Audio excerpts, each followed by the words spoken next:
Chapter 4. The brig put to sea, as I had supposed, in about an hour after he had left the watch. This was on the 20th of June. It will be remembered that I had then been in the hold for 3 days, and, during this period, there was so constant a bustle on board, and so much running to and fro, especially in the cabin and state-rooms, that he had had no chance of visiting me without the risk of having the secret of the trap discovered.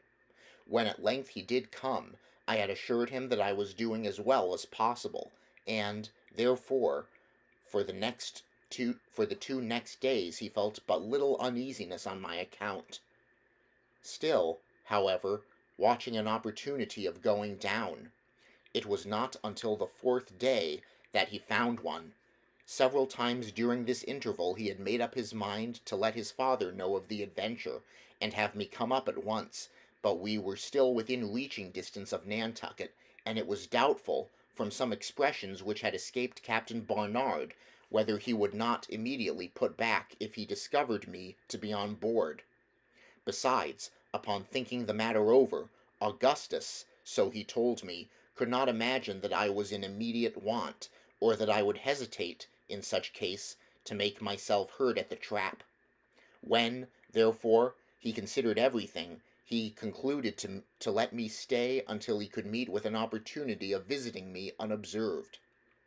This, as I said before, did not occur until the 4th day after his bringing me the watch, and the 7th since I had first entered the hold. He then went down without taking with him any water or provisions, intending in the first place merely to call my attention, and get me to come from the box to the trap, when he would go up to the stateroom and thence hand me down a supply. When he descended for this purpose, he found that I was asleep, for it seems that I was snoring very loudly.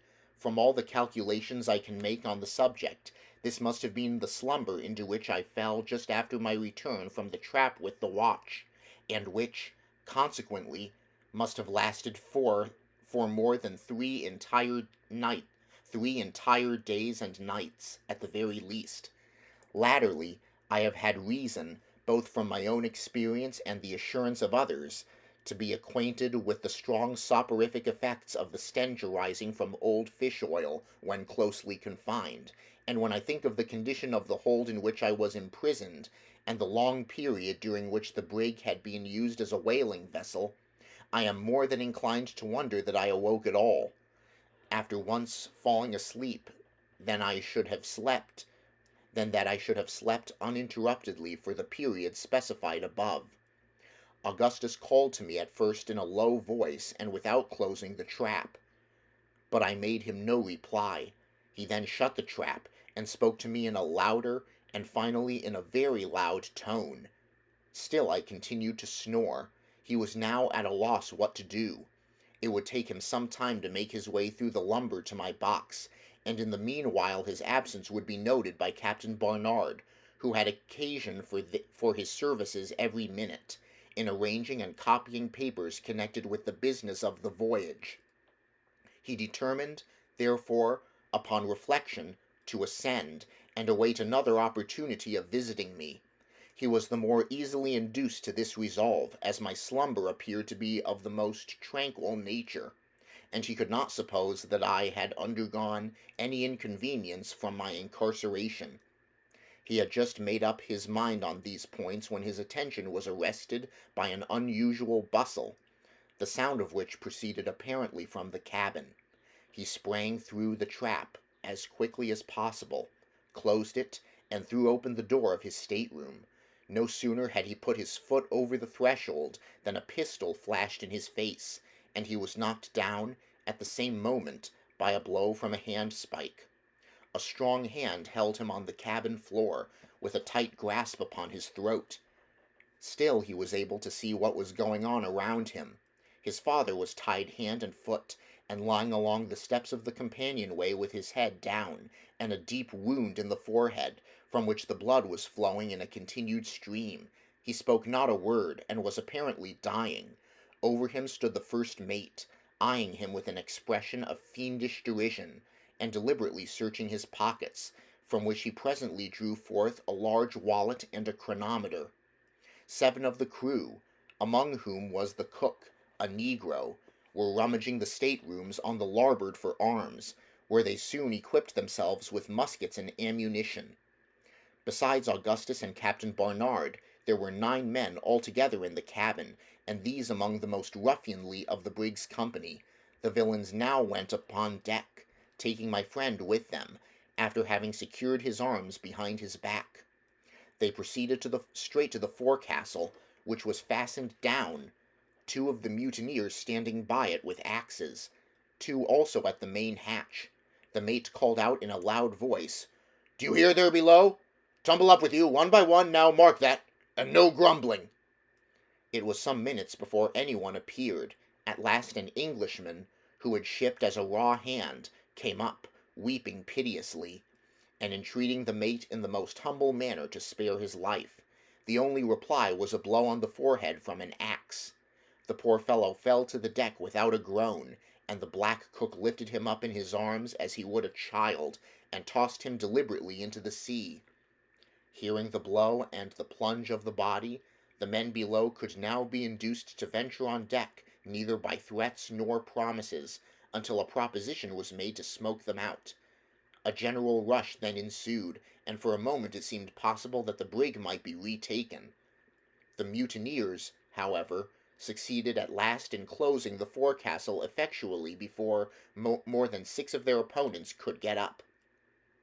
These 6, finding themselves so greatly outnumbered and without arms, submitted after a brief struggle. The mate gave them fair words, no doubt with a view of inducing those below to yield, for they had no difficulty in hearing all that was said on deck. The result proved his sagacity, no less than his diabolical villainy, and in the forecastle presently signified their all in the forecastle presently signified their intention of submitting, and, ascending one by one, were pinioned and thrown on their backs together with the first 6. There being in all, of the crew who were not concerned in the mutiny, 27. A scene of the most horrible butchery ensued. The bound seamen were dragged to the gangway. Here the cook stood with an axe, striking each victim on the head as he was forced over the side of the vessel by the other mutineers. In this manner 22 perished, and Augustus had given himself up for lost, expecting every moment his own turn to come next. But it seemed that the villains were now either weary, or in some measure disgusted with their bloody labor, for the 4 remaining prisoners, together with my friend, who had been thrown on the deck with the rest, were respited while the mate sent below for rum, and the whole murderous party held a drunken carouse, which lasted until sunset. They now fell to disputing in regard to the fate of the survivors, who lay not more than 4 paces off, and could distinguish every word said. Upon some of the mutineers the liquor appeared to have a softening effect, for several voices were heard in favor of releasing the captives altogether, on condition of joining the mutiny and sharing the profits. The black cook, however, who in all respects was a perfect demon, and who seemed to exert as much influence, if not more, than the mate himself, would listen to no proposition of the kind, and rose repeatedly for the purpose of resuming his work at the gangway. Fortunately, he was so far overcome by intoxication as to be easily restrained by the less bloodthirsty of the party, among whom was a line manager who went by the name of Dirk Peters. This man was the son of an Indian squaw of the tribe of Upsarokas, who live among the fastnesses of the Black Hills, near the source of the Missouri. His father was a fur trader, I believe, or at least connected in some manner with the Indian trading posts on Lewis River. Peters himself was one of the most purely ferocious-looking men I ever beheld. He was short in stature, not more than 4 feet 8 inches high, but his limbs were of the most Herculean mold. His hands, especially, were so enormously thick and broad as hardly to retain a human shape. His arms, as well as his legs, were bowed in the most singular manner, and appeared to possess no flexibility whatever. His head was equally deformed, being of immense size, with an indentation on the crown, like that on the head of most negroes, and entirely bald. To conceal this latter deficiency, which did not proceed from old age, he usually wore a wig formed of any hair-like material which presented itself. Occasionally the skin of a Spanish dog or American grizzly bear. At the time spoken of he had on a portion of one of these bear skins, and it added no little to the natural ferocity of his countenance, which betook of the Upsaroka character. The mouth extended nearly from ear to ear, the lips were thin, and seemed, like some other portions of his frame, to be devoid of natural pliancy, so that the ruling expression never varied under the influence of any emotion whatever. This ruling expression may be conceived when it is considered that the teeth were exceedingly long and protruding, and never even partially covered, in any instance, by the lips. To pass this man with a casual glance, one might imagine him to be convulsed with laughter. But a second look would induce a shuddering acknowledgment that if such an expression were indicative of merriment, the merriment must be that of a demon. Of this singular being, many anecdotes were prevalent among the seafaring men of Nantucket. These anecdotes went to prove his prodigious strength when under excitement, and some of them had given rise to a doubt of his sanity.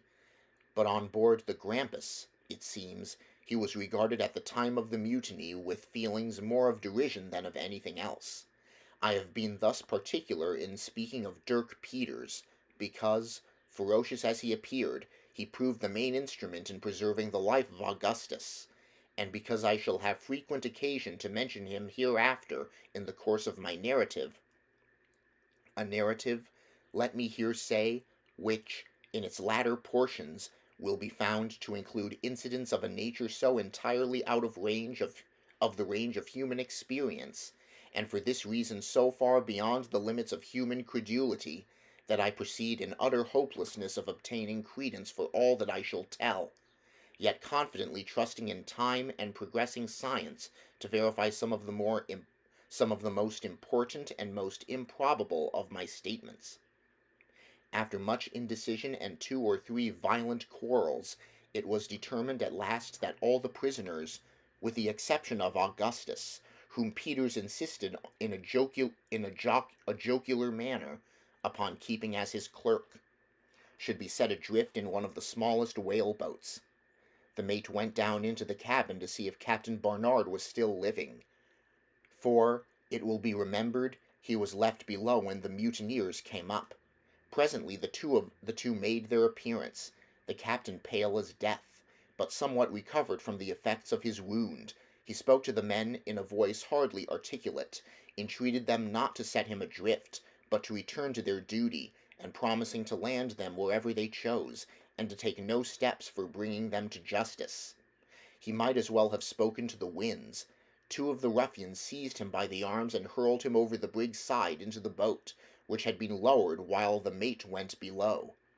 The 4 men who were lying on the deck were then untied and ordered to follow, which they did without attempting any resistance, Augustus being still left in his painful position, although he struggled and prayed only for the poor satisfaction of being permitted to bid his father farewell.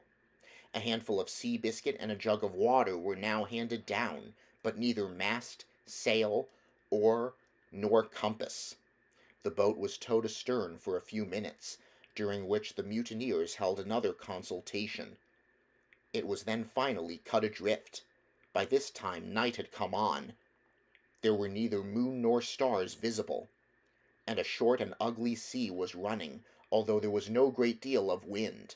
The boat was instantly out of sight, and little hope could be entertained for the unfortunate sufferers who were in it. This event happened, however, in latitude 35 degrees 30' north, longitude 61 degrees 20' west, and consequently at no very great distance from the Bermuda Islands. Augustus therefore endeavored to console himself with the idea that the boat might either succeed in reaching the land, or come sufficiently near to be fallen in with by vessels off the coast. All sail was now put upon the brig, and she continued her original course to the southwest, the mutineers being bent upon some piratical expedition, in which, from all that could be understood, a ship was to be intercepted on her way from the Cape Verde Islands to Puerto Rico. No attention was paid to Augustus, who was untied and suffered to go about anywhere forward of the cabin companionway. Dirk Peters treated him with some degree of kindness, and on one occasion saved him from the brutality of the cook. His situation was still one of the most precarious, as the men were continually intoxicated, and there was no relying upon their continued good humor or carelessness in regard to himself. His anxiety on my account he represented, however, as the most distressing result of his condition, and, indeed, I had never reason to doubt the sincerity of his friendship. More than once he had resolved to acquaint the mutineers with the secret of my being on board, but was restrained from so doing, partly through recollection of the atrocities he had already beheld, and partly through a hope of being able soon to bring me relief. For the latter purpose he was constantly on the watch, but, in spite of the most constant vigilance, 3 days elapsed after the boat was cut adrift before any chance occurred.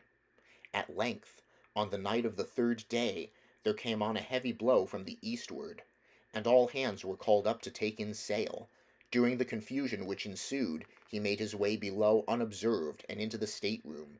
What was his grief and horror in discovering that the latter had been rendered a place of deposit for a variety of sea stores and ship furniture, and that several fathoms of old chain cable, which had been stowed away beneath the companion ladder, had been dragged thence to make room for a chest, and were now lying immediately upon the trap.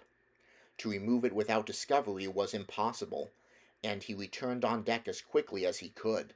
As he came up, the mate seized him by the throat, and demanding what he had been doing in the cabin, was about flinging him over the larboard bulwark, when his life was again preserved through the interference of Dirk Peters. Augustus was now put in handcuffs, of which there were several pairs on board, and his feet lashed tightly together. He was then taken into the steerage, and thrown into a lower berth next to the forecastle bulkheads, with the assurance that he should never put his foot on deck again until the brig was no longer a brig. This was the expression of the cook, who threw him into the berth. It is hardly possible to say what precise meaning was intended by the phrase. The whole affair, however, proved the ultimate means of my relief, as will presently appear.